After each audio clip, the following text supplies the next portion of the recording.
Si espongono i titolari della Pontificia Fonderia Marinelli di Agnone, Isernia, in Molise, tra le aziende più antiche del mestiere.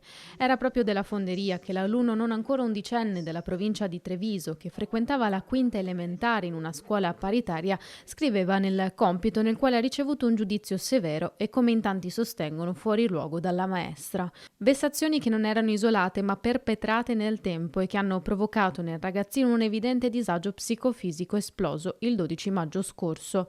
I titolari della fonderia, leggendo sui giornali la storia, hanno così pensato di invitare l'alunno e tutta la sua classe a visitare la struttura.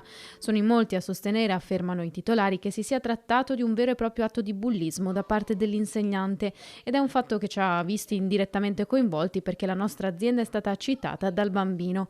Abbiamo così deciso di fare un piccolo gesto simbolico di vicinanza e supporto. Saranno nostri ospiti e potranno vedere con i loro occhi la nostra fabbrica di campane.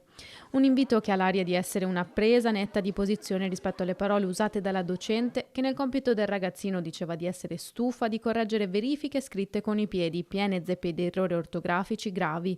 E sono stati i genitori a rendere pubblico l'accaduto dopo i confronti con il preside della scuola paritaria della Pedemontana.